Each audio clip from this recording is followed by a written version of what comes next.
하나님 말씀 마태복음 6장 10절 뒷부분입니다. 뜻이 하늘에서 이루어진 것 같이 땅에서도 이루어지이다.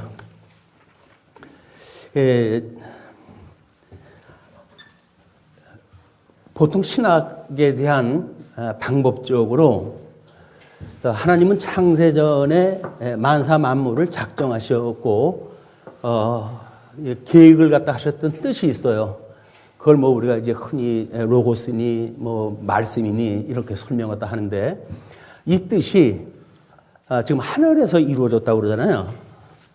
그러면 우리 주보의 두 표의 아랫부분을 보게 되면 하나님께서 창조 사역이 끝이 나고 에덴 동산을 창설하십니다. 그리고 창조되어진 아담을 에덴으로 불러들이세요. 여기에 있던 그 아담이 선과 악을 알게 하는 과일나무 열매를 따먹기 전까지는 생명체였어요. 생명체. 그 앞부분에 있는 우리 원인이라고 하는 것이 이 에덴에서 살고 있던 원형입니다. 원형. 근데 세상을 살다 보게 되면 우리가 세상에서 일어나는 일들이 이게 우연일까? 아니면 어떤 큰 그림이 있어가지고 누군가가 이걸 지금 이뤄가고 있는 게 있을까라고 하는 것 때문에 모든 철학자들은 그렇게 하늘에서 있던 그 사람들이 그걸 믿든지 믿지 않든지 플라톤이라고 한다면 이데아라고 하는 세상을 만들어 놓고 그 이데아가 이 세상에 투영되는 거다, 이렇게 이해를 갖다 했어요. 수천 년이 이어와 가지고 우리 현대 철학자들도 원형과 현상에 대한 걸 가지고 자기네들의 그런 세계관을 정리를 갖다 해나갑니다. 왜? 그게 없으면 안 돼요. 근데 우리 종교 개혁자들은 이 하나님은 원형적인 거를 모형적인 걸로 해서, 모형적인 것, 이걸 가지고 원형을 모형에서 이룬 걸로 해석을 했어요. 우리 성경 신학에서 해석하는 거나 똑같아요.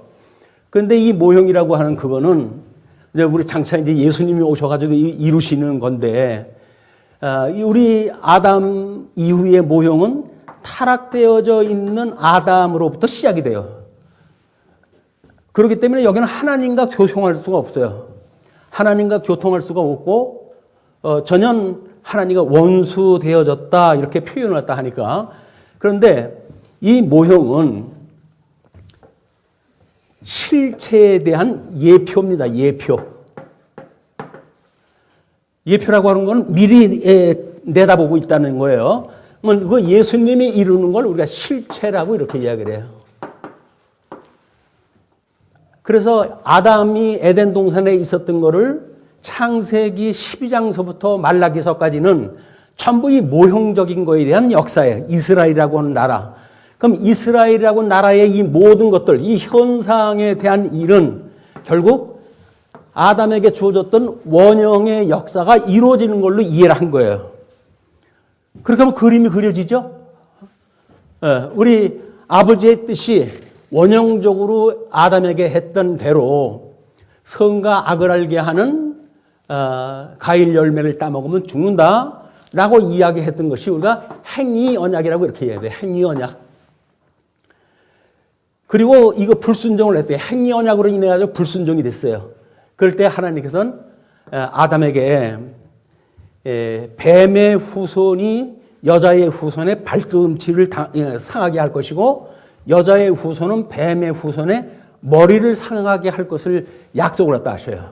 그것이 여기서 이루어질 예수 그리스도를 사단이 공격을 하는데, 원래 이 실체이신 하나님의 아들이 이 땅에 오셔가지고 그 사단의 머리를 상하게 하신다는 거예요. 철창 권세로 해가지고 사단을 이기신다라고 하는 거를 창세기 3장 15절에서 이걸 약속을 하셔요. 그걸 우리가 원시복음이라고 이렇게 이야기를 합니다. 원시복음. 복음이라고 하는 것은 이미 원형의 세계, 사람들이 타락하기 전에 에덴 동산, 하나님이 창설하신 세상 속에서 이걸 약속을 갖다 하셨어요. 그리고 범죄를 갖다 해가지고 내쫓기는 사람들한테 하나님께서는 은혜 언약에 대한 예표로 해가지고 가죽옷을 해입혀가지고 에덴에서 추방을 하셔요. 그럼 에덴에서 나온 사람들이 하나님의 감동이 없이는 그걸 알 수가 없어요. 복음에 대한 걸 알 수가 없어요.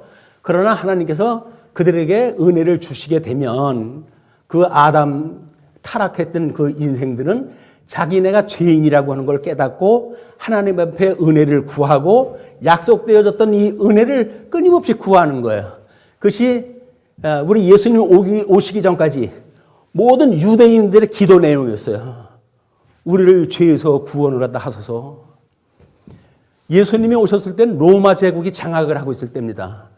로마 제국의 1세기, 2세기를 팍스 로마나라고 해가지고 로마 제국이 주는 평화의 시대예요. 평화의 시대. 아쉬운 게 없을 때예요. 아쉬운 게 없을 때. 너무나 복을 받고 살아가지고. 그런데 그 사람들이 그 팍스 로마라는 것이 평화를 주어줬다 그 이야기거든요. 근데 로마 제국이 주는 평화는 거짓 평화예요. 거짓 평화. 참 평화는 그리스도께서만 주실 수 있는 거거든요. 그러니까 사단이 흉내를 내가지고 내가 이걸 줄 수가 있어 라고 이야기를 하는 거예요. 자, 우리 생명이었던 아담이 선과 악을 알게 하는 과일나무를 따먹고 그 결과가 뭐가 됐죠? 사람이 됐다고 그래요.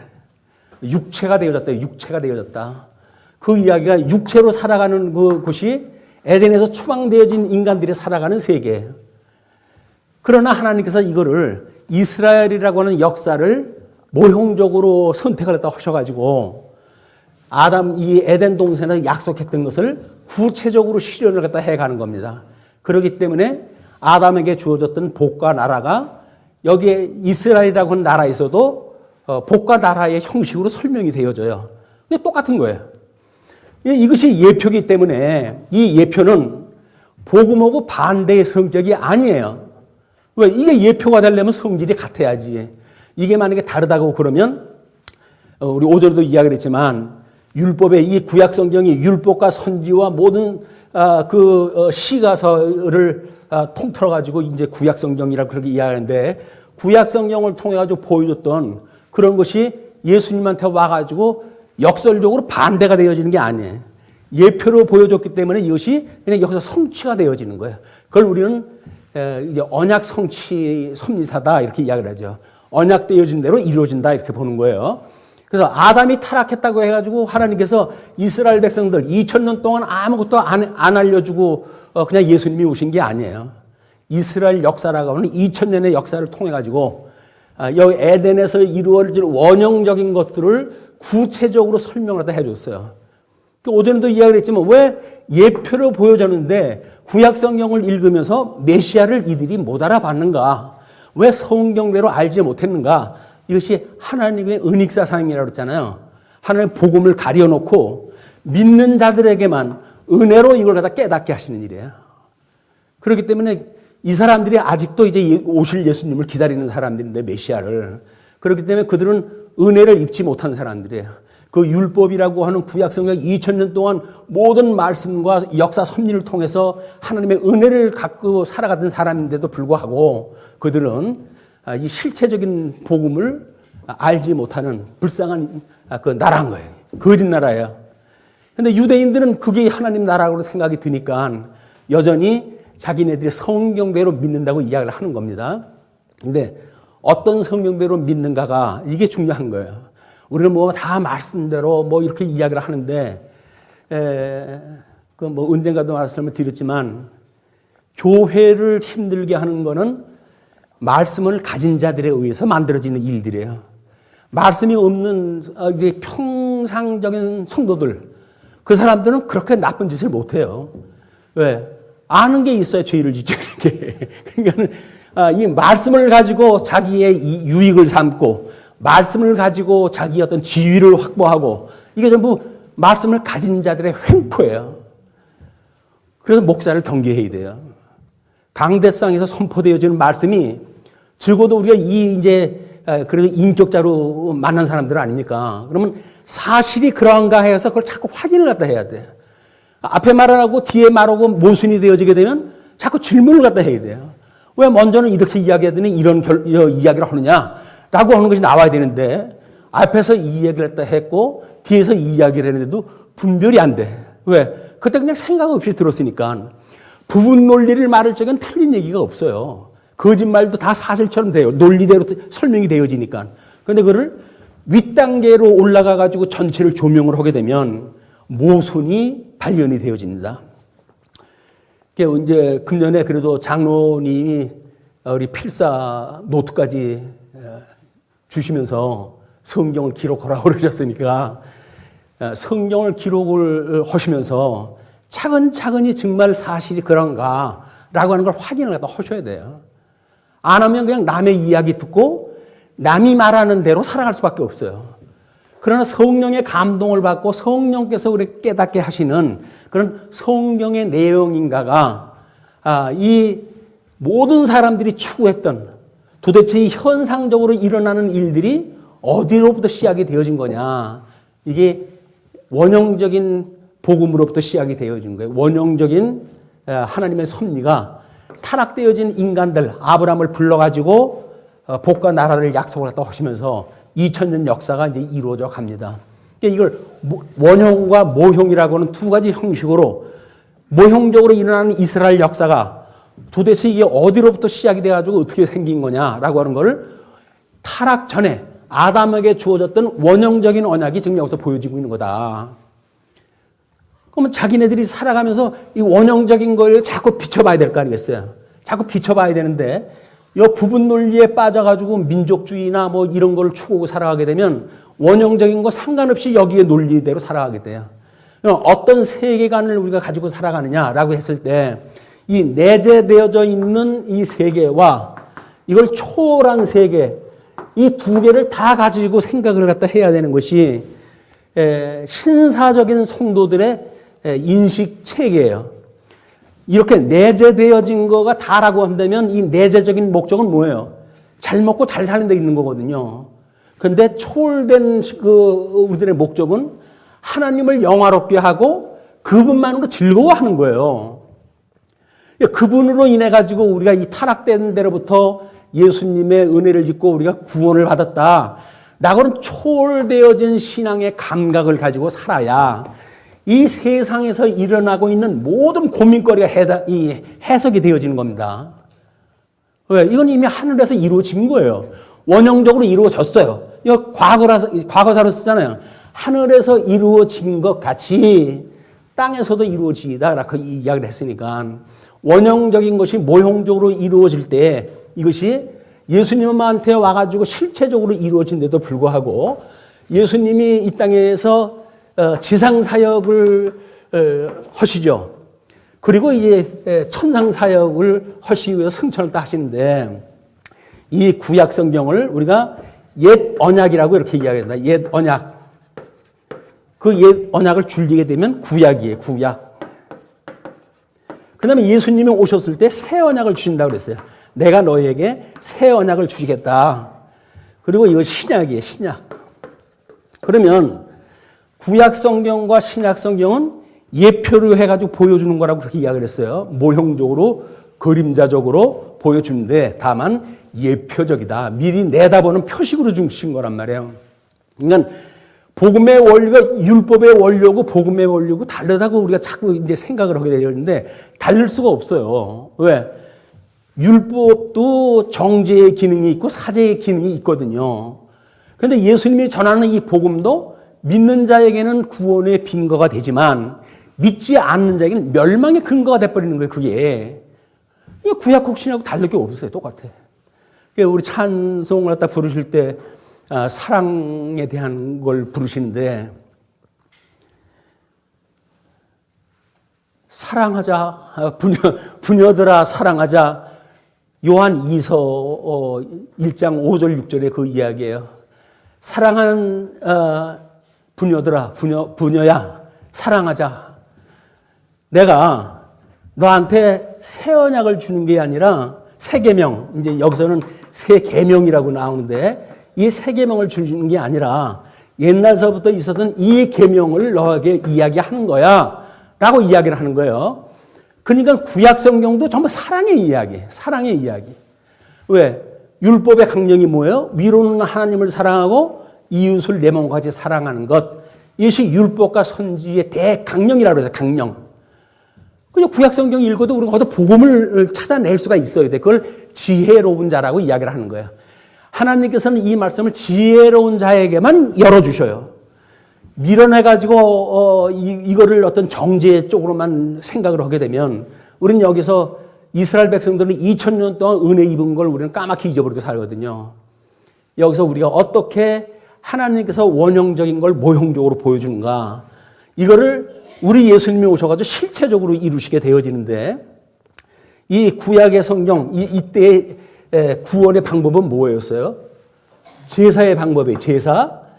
이 제사라고 하는 그 이야기는 동물을 잡아가지고 제사를 드렸던 거 아니에요. 근데 하나님께서 이 새 계명으로 해가지고는 내가 너희들에게 새 계명을 주겠다라고 했을 적에는 이 제사가 당신의 몸을 가지고 드리는 제사였어요. 그래서 제물로 해가지고 죽으시고 그다음에 제단으로 해가지고 부활하시고 그리고 제사장으로 해가지고 승천을 하다 하신 거예요. 승천. 그러니까 이것이 제사의 3대 요소예요. 3대 요소. 제사의 3대 요소가 구약에는 짐승을 잡아가지고 모형적이기 때문에 이 짐승을 잡아가지고 제사를 드렸지만 신약 성경에 오면 예수님께서 영광의 광채로 이 땅에 오셨기 때문에 하나님의 양성을 가지고 계신 분이라서 이분은 신성과 인성이라고 하는 두 개의 성품을 가지고 계시는 독특한 중보자셔요. 그래 하나님 신도 이게 대변할 수가 있고 인간도 이 두 중보를 가지고 있는 이 인성이 사람의 모든 그 고통을 체휼도 하시고 그렇기 때문에 중보가 가능한 거예요. 중보자는 양성이 없으면 중보자가 안 돼요. 그래서 예수 그리스도는 인성과 신성을 가지고 계신 분이다. 예, 뭐 우리가 얼마 전에 이제 룻기를 공부했다 했지만 룻기에서 계대 결혼이라고 하는 그거는 이걸 충족시키는 설명이에요. 그래서 로마서에서 이야기했듯이 혈통적으로는 다윗의 자손으로 나셨고 성결의 영으로서는 죽은 자 가운데서 부활하심으로 하나님의 아들로 인정되었느니라 이렇게 이야기를 해요. 신성과 인성이 다 이루어졌단 말이에요. 그게. 그러니까 이 신령한 제사를 통해 가지고 이게 이루어진 거예요. 그렇기 때문에 우리 로마서가 이제 하나님의 칭의의 복음이라고 그러지 않았어요? 그럼 칭의의 복음이 11장까지 끝이 나요. 그럼 12장 들어가면 뭐로 시작이 되어집니까? 그러므로 너희는 하나님의 온전하시고 선하시고 온전하시고 기뻐하시는 뜻을 분별해라. 그게 영적 예배의 시작이에요. 근데 이쪽에 있는 것만 가지고 우리가 이걸 주세요라고 하는 그 이야기는 하나님의 뜻을 분별하는 게 아니에요. 그냥 필요한 걸 달라고 하는 거지. 근데 필요한 걸 달라고 하는 그거는 세상 사람들이 다 어떤 신을 믿든지 그걸 구해요. 우리나라가 옛날에 복음이 들어오기 전에는 우리 천지 신명께 뭐 물을 갖다 떠놓고 빌기도 하고 떠오르는 태양을 보고 소원을 빌기도 하고 전부 비나이다 했잖아요. 그게 이 기독교적인 복음이 아니에요. 근데 그 복음을 천선적으로 우리 대한민국은 그런 잘못되어져 있는 신간을 가지고 있었기 때문에 기독교에서도 주세요만 자꾸 부르는 거예요. 그게 기도인 줄 알고. 그런데 기도는 하나님의 뜻을 구하는 거예요. 그 뜻이 선하시고 기뻐하시고 온전하신 이 뜻을 갖다가 이제 구하는 것. 여기서는 별의별 일이 다 일어나죠. 의식주의 문제, 뭐 무엇을 먹을까 마실까 살까라고 하는 별의별 문제가 다 여기서 나오는 거예요. 그런데 필요한 옷만 주세요. 이 먹을 걸 주세요라고 하는 그 이야기는 이방인들도 그렇게 구하는 거라는 거예요. 예수님께서는 너희들은 그렇게 구하지 마라. 오직 이 하나님의 뜻을 구하라는 거예요. 그것이 나라와 의라고 하는 두 가지의 약속입니다. 우리 십자가의 도와 하나님 나라 이렇게 설명이 되어지기도 한데 그거를 달라는 거예요. 왜? 하나님께서 그걸 약속을 하셨으니까 너희들 무엇을 마실까 뭐 먹을까 입을까 그런 거 구하지 말고 먼저 그의 나라와 의를 구하라 그래요. 먼저가 왜 붙어요? 먼저가 내재되어져 있는 세상 속의 이 현상을 해석을 할 때, 주어진 현상을 해석을 할 때 이거를 직접 보질 말고 하나님의 뜻이 무엇인가를 먼저 구별을 갖다 해야 되니까 이것이 하나님 나라와 의를 구하는 조건인가 아닌가. 그 하나님 나라 의와도 상관이 없고 나라와도 상관이 없다고 한다면 그거는 이방인들이 구하는 그 기도란 말이에요. 하나님 앞에 기도하려면 뭐가 필요해요? 하나님의 의와 나라를 구해야 돼요. 우리 오전 시간에 공부했던 그 이름이 거룩히 여김을 받으시옵고 나라가 임하시옵고 그리고 뜻이 하늘에서 이루어진 것처럼 땅에서도 이루어지게 해주세요. 이거를 예수님이 와가지고는 지금 복음서에서 이 복음서라고 하는 지상 사역을 통해 가지고 언약을 갖다 하시는 거예요. 그 중에 5장, 6장, 7장이 산상수훈이라고 설명이 되어진 성경이고 그 중에 6장 내용 중에서 우리가 이번에 공부하고 있는 주기도에 대한 이야기가 나오는 거예요. 주기도라고 하는 건 전 성경에서 그런 맥락을 따라 주어진 거거든요. 그럼 그 하나님의 뜻을 우리가 구하면서 사는 것, 하나님의 뜻을 구하면서 사는데 교회에서 횡포를 부리는 사람들은 어떤 사람일까요? 말씀을 가지고 있는 자. 그들이 성도들을 하나님도 우리 예수님이 용서를 갖다 해줬는데 자기가 성경을 통해 가지고 모든 성도들을 장악을 해요. 내가 성경 제일 잘 알아. 내 말 들어야 돼. 이렇게 이야기를 하는 거예요. 그걸 과거에는 우리가 로만 캐톨릭에서는 하는 일이라고 해가지고 맹렬하게 비판을 했던 일이거든요. 근데 요즘 개신교 목사님들이 그 일을 대신합니다. 내가 성경을 잘 아니까 성경을 쭉 설명하다 하고 여러분들은 이렇게 사셔야 돼요. 적용이라고 하는 거를 자기 맥락으로 이야기를 하는 적용을 하다 시키는 거예요. 그런데 그렇지가 않고 우리 하나님께서는 지금 이렇게 온전한 제사를 갖다 드렸잖아요. 이 온전한 제사를 드린 것을 영적 예배의 출발인 거예요. 우리가 새 계명을 주셔가지고 이걸 드리게 하는 거란 말이에요. 그래서 선악을 알게 하는 과일나무 열매를 따먹은 이후 예수님으로 인해 가지고 의롭다고 칭함을 받은 성도들은 앞으로 그 양식을 먹으면서 살아갈 겁니다. 그렇기 때문에 우리가 뭘 구해야 돼요? 그 다음에 나오는 것이 오늘 우리에게 일용할 양식을 주시옵고 분명히 뭘 먹을까 마실까 입을까 염려하지 말라 그랬죠. 그런 걸 구하는 건 이방이나 구하는 거라고 그랬죠. 근데 이 양식을 일용할 양식을 구하는 거는 먹을 걸 달라고 그러는 걸까요? 뭘까요?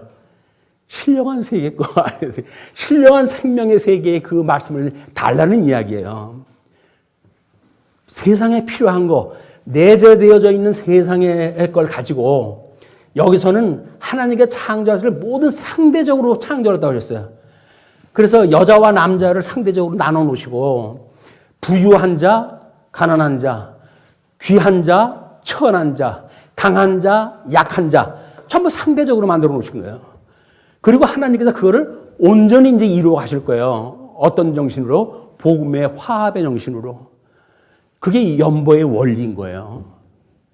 있는 자가 유효한 자가 교회 앞에 연보를 땀으로 해가지고 빈약한 자들, 가난한 자는 많은 연보를 할 수가 없으니까 그분들이 낸 연보를 가지고 목사가 이 사역을 감당하게 하고 교회의 행정이 돌아가게 하고 이런 일들이 벌어지니까 그 은혜를 잊고 살아가는 것이다. 연보라는 게 경제 원리로만 따지면 안 됩니다. 그냥 사랑의 원리예요. 사랑의 원리. 연보한 거 가지고 제세하면 안 되는 거예요. 또 내가 매덕을 갖다 했는데 나를 이렇게 괄시해? 그 언제 주님이 허락을 했나요? 자기 빚내려고 한 거지. 주님은 누가 많이 한 거 가지고 칭찬하지 않습니다. 가난한 여인이 두랩돈 낸 그걸 갖다 귀하게 여기시지 많은 돈 내가지고 나는 이 부유한 걸로 해서 많은 연보를 했나이다 라고 하는 바리새인들을 주님은 책망을 하셔요. 잘못되어져 있는 성경관을 가지니까 마치 모든 가지고 있는 조건들이 복을 주어가지고 자기한테 주어진 거라고 생각이 들고 그러므로 그걸 가지고 자랑을 일삼고 자랑하는 건 사랑이 아니에요. 이 사랑은 자랑으로 하면 안 돼요. 그러니까 강대상에서 선포되어지는 말씀이 뭐예요? 울리는 꽹과리인 거예요. 왜 허구한 날 성경 말씀이 선포가 되어지고 인터넷에 뭐 유명한 목사님들의 강론이 차고 넘칩니다. 근데 역설적이기도 한국 교회가 왜 이렇게 타락의 일로를 걸어가고 있을까요? 그 말씀이 하나님의 말씀이 아닌 거예요. 그러니까 그걸 먹고 사는 성도들이 병이 걸려가지고 세속화되어지고 신비주의화되어져 가고 뭔가 이게 여기서 구해질 수가 없으니까 좀 신기한 일들이 일어났으면 좋겠다. 그것이 신사도 운동이라고 그렇게 이야기를 합니다. 큰 교회 장로님들로부터 만들어진 신학이에요. 신사도 운동. 그래서 사도시대 때 있었던 그 역사가 지금도 일어날 수 있다. 이렇게 생각을 하는 거예요. 그런데 성경의 계시는 이것이 이렇게 진보적으로 나가는 거지. 전진적으로 이렇게 복음의 거를 분명하게 되어져 가는 거지. 요한계시, 우리 사도행전이라고 하는 특별한 성경에 있었던 내용이 끊임없이 반복되어지는 게 아니다. 그건 계시로서의 의미가 있는 거야. 성경을 계시로 이해하는가? 하늘에서 주는 걸 우리가 계시라고 이야기를 해요. 이쪽에서 주어지는 건 이걸 기능이라고 이야기해요. 기능. 일 중심으로 우리 교회 생활을 보는 것. 어떤 게 효율적이냐? 어떤 게 능률이 더 나았냐? 어떤 게 경제적이냐? 라고 하는 기능적으로 접근을 하는 방법은 지혜로운 방법이 아닙니다. 여기는 계시적으로 하나님의 선하시고 기뻐하시고 온전하신 뜻이 뭐냐? 이걸 분별하는 것로부터 영적 예배가 시작되어지기 때문에 그렇습니다. 우리는 이 선지서에 보게 되면 전부 이 뒤에 앞에는 교훈 내용이고 교리 내용이에요. 교리 내용. 그리고 뒷부분은 전부 교훈 내용으로 되어 있어요. 선지서는. 그런데 행위에 대한 걸 우리가 말을 못하는 거예요. 그럼에도 불구하고. 그럼 어떻게 해요? 우리 예수님이 오셔가지고 복음을 선포하셨을 때 이 지상색을 머리가 오셔가지고 완전하게 하셨어요. 구약의 언약을 이거 완전히 하셨어요.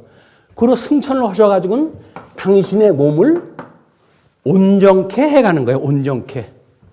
그를 크게는 보편교회라고 이렇게 이야기를 해요. 그런데 우리는 종교 개혁 후에 장로교회라고 하는 특별한 그 교리에 의해 가지고 교회론을 이야기를 하기 때문에 우리가 말하는 총회 산하의 그걸 하나의 교회로 봐야 돼요. 우리 교회가 다른 교회에서 하는 거를 차별화를 갖다 해가지고 자랑을 하려고 뭐를 없애고 뭐 이렇게 만들고 이렇게 하게 되면 전통적이 아닌 것 하면은 옆에 교회하고 자꾸 차이가 생겨요.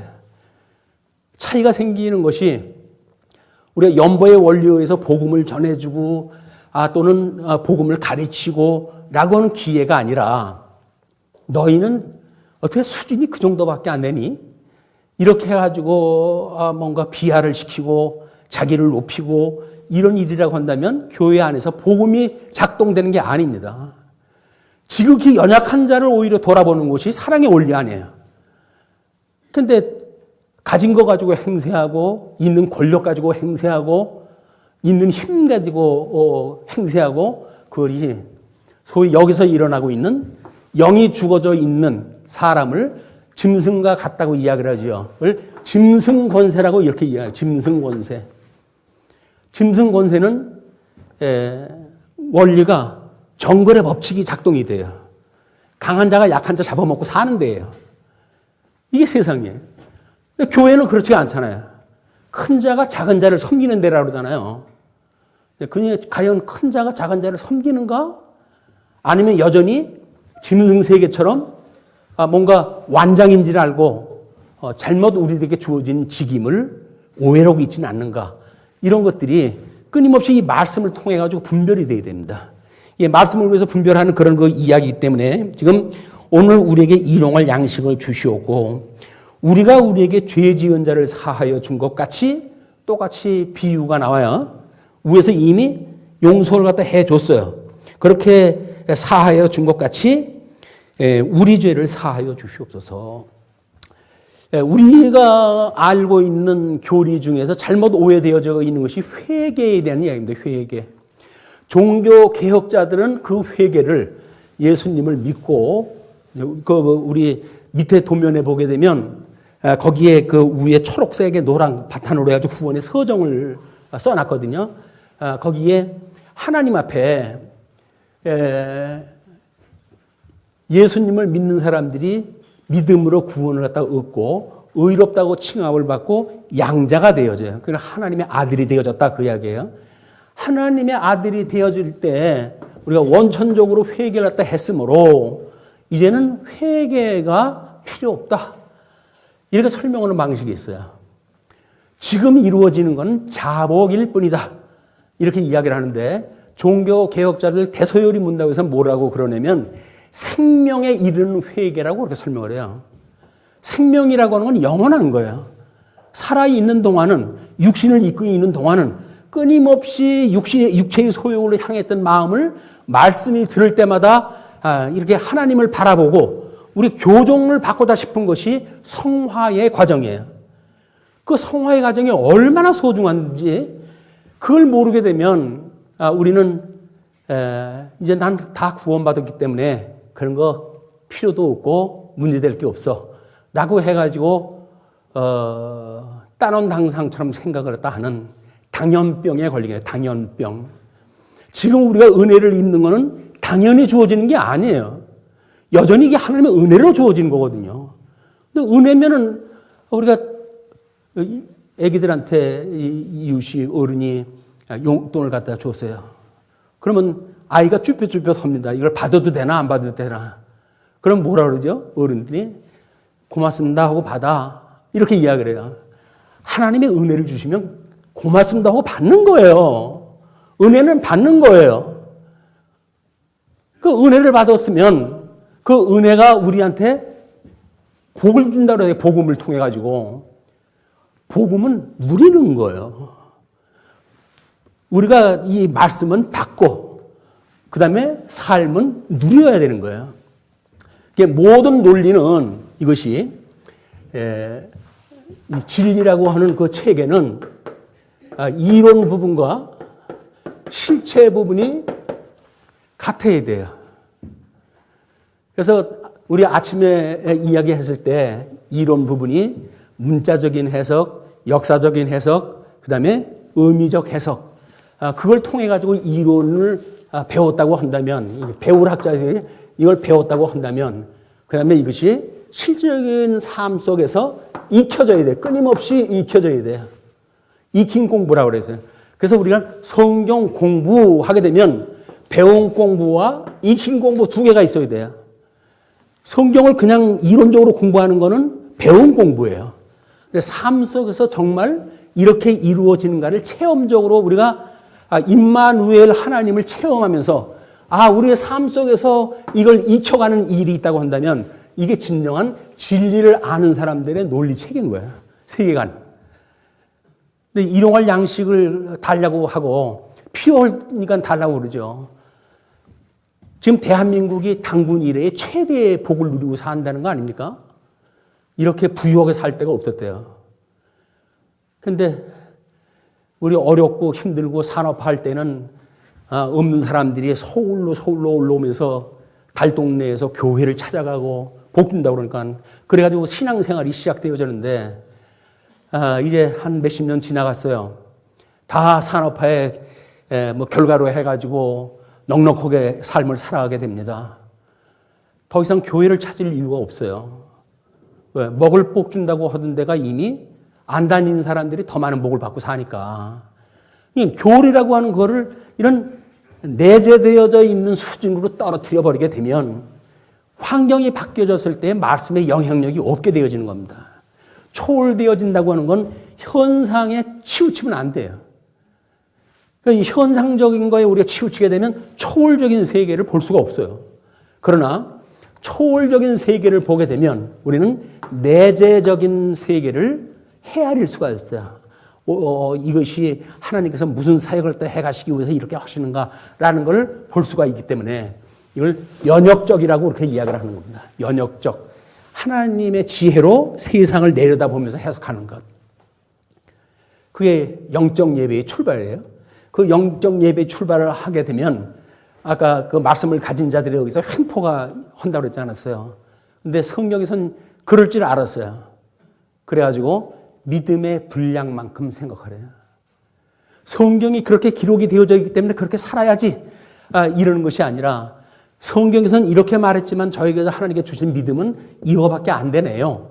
라고 그것을 고백을 하고 여전히 제가 부족해요 주님. 더 많은 은혜를 주셨으면 좋겠어요. 라는 기도와 동시에 현실에 맞는 믿음의 분량만큼 생각하는 거예요. 그것을 신앙 양심의 자유라고 그럽니다. 신앙 양심은 자유가 있어야 돼요.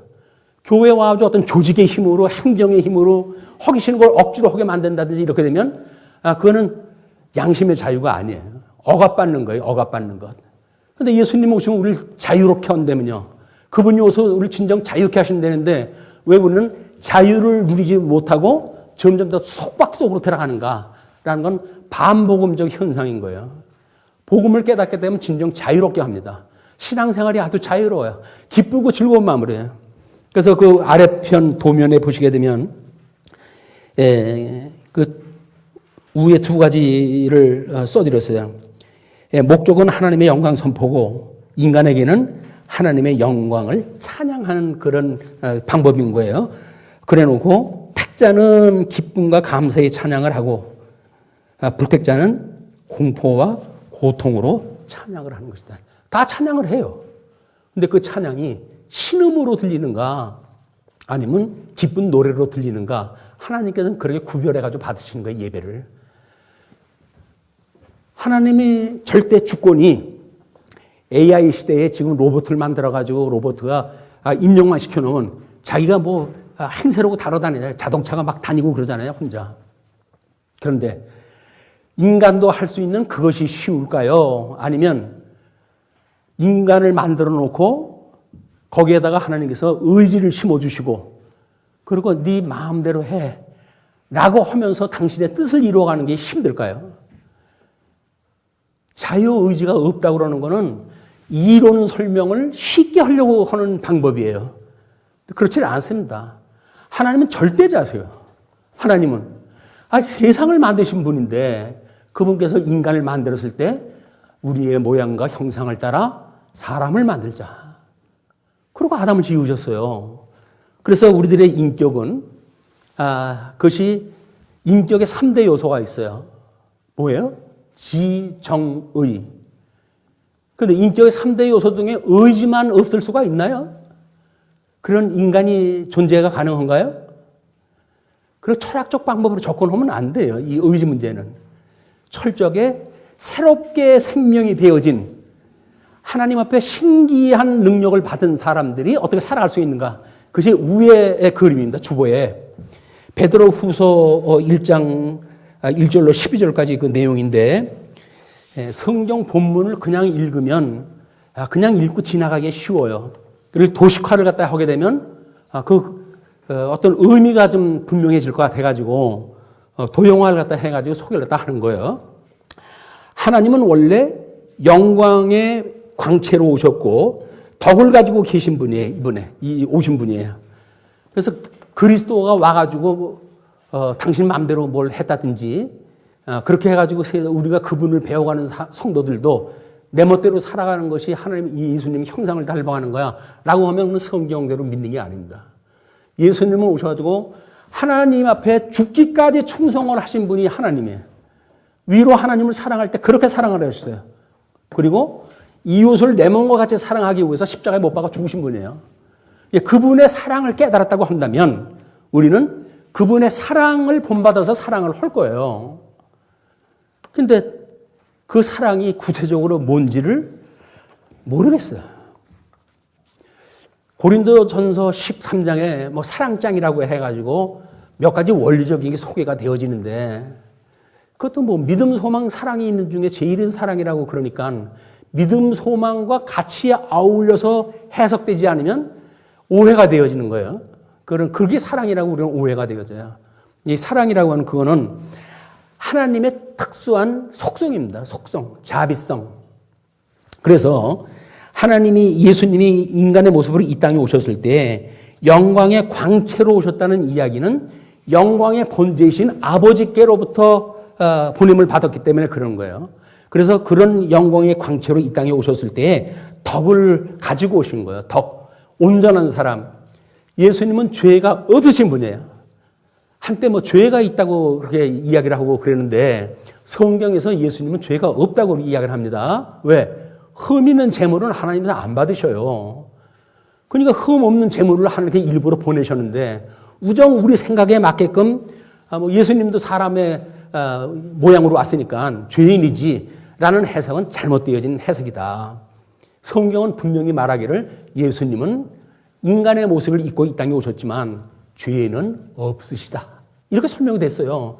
말씀이 그렇게 하면 아멘 하고 받아들이는 거예요. 그렇게 받는 거예요.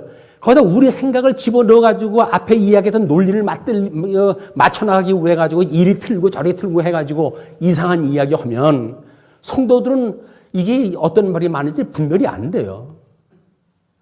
그냥 죽었으면 죽은 거예요. 영적으로 죽은 거예요. 거기서 예수님이 오셔가지고 살리는 영으로 오셔가지고 우리 살리셨다.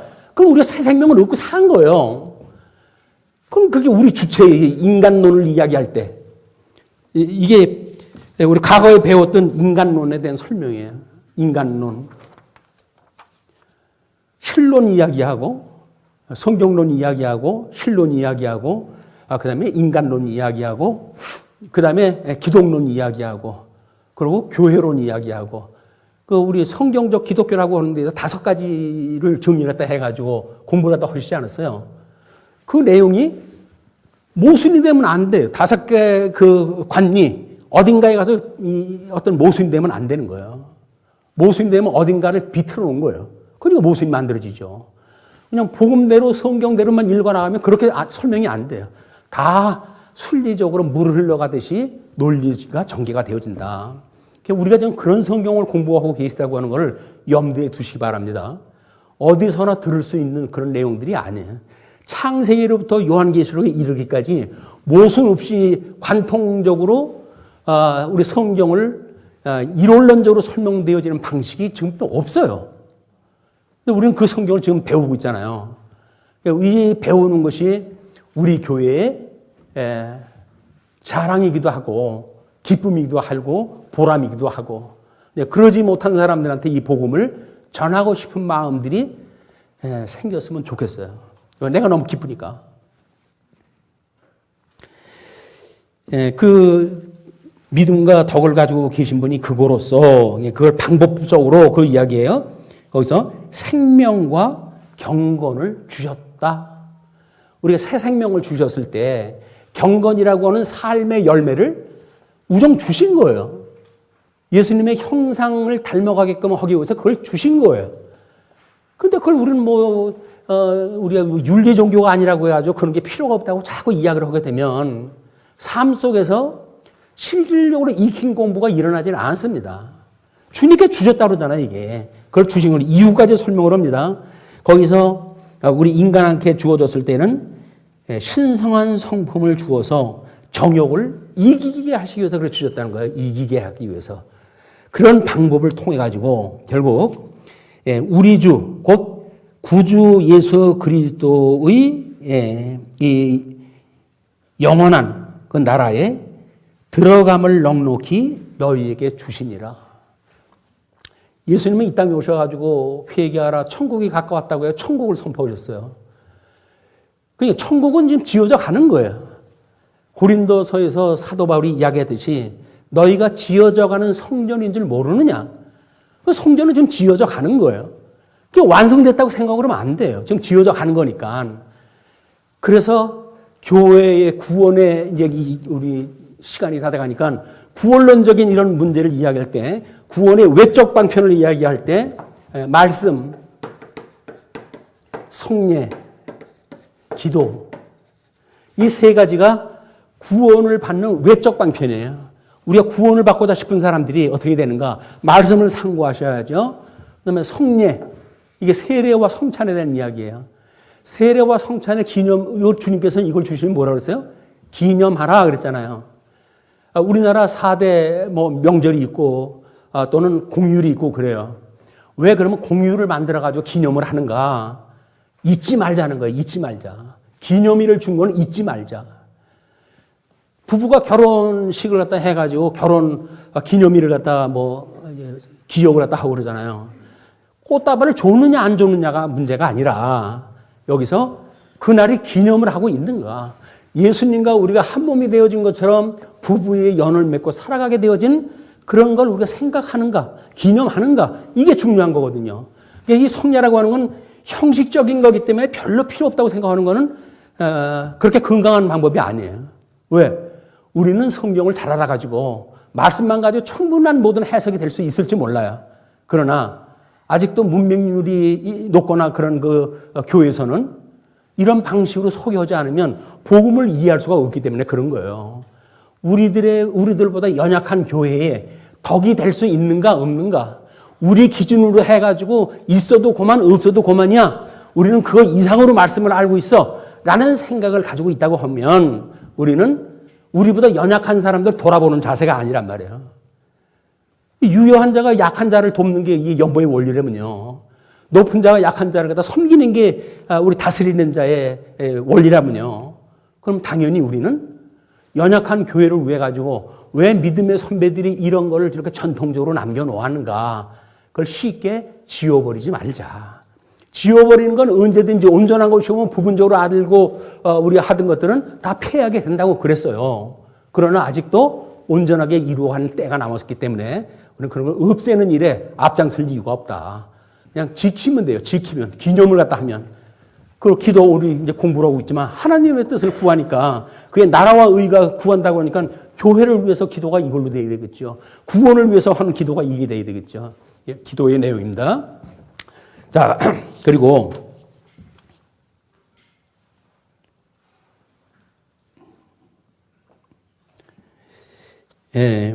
그 뒤에 이제 우리에게 죄 지은 자를 사하여 준 것 같이 우리 죄를 사하여 주시옵고 우리를 시험에 들게 하지 마시옵고 다만 악에서 구하시옵소서. 모두가 뭐예요? 오전에 이야기했던 이 악으로부터 사단의 장악 속에 있는 이 악으로부터 우리를 구원하는 것, 이것이 하나님 나라에 들어가는 일이기 때문에 그런 겁니다. 아니, 뭐 내가 하나님의 악한 거 내가 한다고 해가지고 그것 때문에 우리가 하나님 앞에 벌 받고 그러겠어? 라고 하는 그 이야기는 악이라고 하는 그 실체를 우리가 지긋지긋하다라고 생각이 안 들기 때문에 그래요. 악이 저놈의 권세는 너무 지독해. 라고 해가지고 아주 보기도 싫은 데가 돼야 되는데 살만한데 왜 자꾸 이것을 벗어나려고 그러지? 그게 가짜 평안에 우리가 몸이 배이게 되면 그렇게 되어지는 겁니다. 그건 사람 살 때가 아니에요. 성도가 살 때가 아닌 거예요. 이 세상은. 영원한 하나님 나라에 우리가 들어가야지 여기서 대충 살아도 그래도 저승보다 이승이 낫다고 그러더라. 개똥밭에 굴러도 이승이 낫다고 그러더라. 라는 방식으로 세상 사람들의 논리를 가지고 예수님 믿는 거는 잘못 생각이에요. 우리는 이 세상은 하루속히 빨리 가는 게 좋습니다. 뭐 노년화 시대에 나이가 허해가지고 헐 얘기인지는 모르겠습니다만은 왜냐면 하나님 나라가 있다고 분명히 믿으니까 그 나라 들어가면 되는 거 아니에요. 여기서 그 나라에 들어가게 하신다는 거예요. 그래서 거기에 이제 믿음 위에 덕에 그 경건 이렇게 해가지고 쭉 나와요. 그렇게 더해가는 것이에요. 더해가는 것.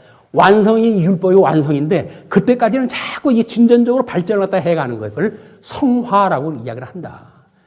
다 이루어진 거 아니에요. 이제 칭이 되어져 양자가 됐다고 해가지고 엄마 배 안에서 내가 나왔어. 돌도 안 지내가지고 나는 이제 사람이야. 더 배우고 할 거 뭐 있어. 이제 난 어디다 내놔도 나 살아갈 수 있어. 이렇게 말하는 건 교만인 거예요. 어린아이가 부모님을 갖다 의지하고 그래야지. 어린 나이에 지가 혼자 살 수 있다고 해가지고 그래요. 그게 아닌 거다. 예. 그리고 나라와 권세와 영광이 아버지께 영원히 있사옵나이다. 하나님께서 욥에게 질문하십니다. 너는 누구냐? 너는 어디 있었느냐? 너는 할 수 있느냐? 그 질문을 받았던 욥이 대답을 합니다. 하나님, 제가 귀로만 들었었더니 이제는 눈으로 주를 배웁나이다. 귀로 들은 건 이론이에요, 이론. 우리 삶을 통해서 눈으로 직접 확인되어지는 것. 그것이 우리 욥의 고백인 거예요. 눈으로 볼 수 있는 임마누엘 주님이 나와 함께 하신다고 하는 신앙생활에서의 확신, 기도를 통해 가지고 주님이 우리의 응답을 갖다 하신다고 한다면 그게 임마누엘의 증거예요. 교회의 아름다운 교통이 되어진다, 교제가 되어진다. 그럼 성령을 믿사오며 공교회와 성도의 교제와 그다음에 죄를 사해 주신과 몸이 다시 사는 것과 영원히 사는 걸 믿사옵나이다 라고 우리가 신앙 고백을 딱 한다면 우리는 성도의 교제가 중요한 거예요. 그게 왜? 우리가 신앙 고백으로 그렇게 했으니까 지금도 그렇게 하고 있으니까 공교회와 성도의 교제와 그리고 우리들의 죄를 사해 주신가 아직도 여전히 우리 죄 가운데 있어요. 그렇기 때문에 다 됐다 그러지 말고 죄의 사함을 끊임없이 구해야 되는 거예요. 내 죄를 사하여 주시옵소서. 아직도 이 잔재가 남아가지고 끊임없이 하나님께서 싫어하시는 일을 내가 일삼아 해가고 있으니 저를 불쌍히 여겨 주시옵소서 라고 우리가 신앙 고백을 다 해야 되는 거지. 아예 죄 사해 주는데 뭐 이제 죽어도 따는 당상인데요 뭐 이렇게 말하는 거는 세상에서도 그런 효의 방법은 없습니다. 자연스러운 일이에요. 여전히 하나님 앞에 구하는 거예요. 성례를 구하고. 그래서 주님의 몸된 교회의 표지는 말씀과 성녀와 권징으로 되어져 있어요. 권징이 있는 교회인가 아닌가를 보고 저 교회는 참교회다 이렇게 구별이 되어진다 그 이야기예요. 뭐 자기 마음대로 사는데도 불구하고 당회에서 아무런 조치가 없어. 장로님들이 뭐 제재를 한다든가 교훈을 갖다 한다든가 해가지고 뭔가 바른 길로 인도해갈 그런 의도가 있어야 되는데 이거 뭐 하나님께서 어른이 알아서 해가실까. 그래가지고 장로님들이 섬기는 일 왕의 직분을 갖다 주신 거 아니에요. 통치 능력을 갖다 주신 거 아니에요, 우리들한테. 그렇다고 한다면 다스리는 일을 갖다 해야죠. 그게 섬기는 도리다. 그걸로 해서 교회의 삼직을 가지고 계셨던 목사님, 장로님, 집사님들, 이것이 교회의 직원이니까 아름다운 교회. 여기서 우리가 살아계신 주님을 만나고 그 안에서 교제 나누는 아름다운 교회가 되어지기를 주님의 이름으로 축복합니다. 예, 기도하시겠습니다. 자비로우신 우리 하나님 아버지 은혜를 감사합니다. 예, 아무리 우리 주님의 은혜를 기려도 부족함이 많습니다. 그럼에도 불구하고 여전히 우리를 사랑하시는 주님 앞에 감사의 찬송을 올립니다. 우리 여전히 말씀을 들을 때나 우리 돌아가서 삶의 여정을 살아갈 때에도 말씀을 잊지 않게 하시고 새로운 신령한 제사를 드릴 수 있는 우리 지혜와 총명을 허락하여 주시옵소서. 선한 일을 하는데 방해받지 않도록 주께서 지키시기를 비옵고 우리를 구원하신 우리 주 예수 그리스도의 이름으로 기도합니다.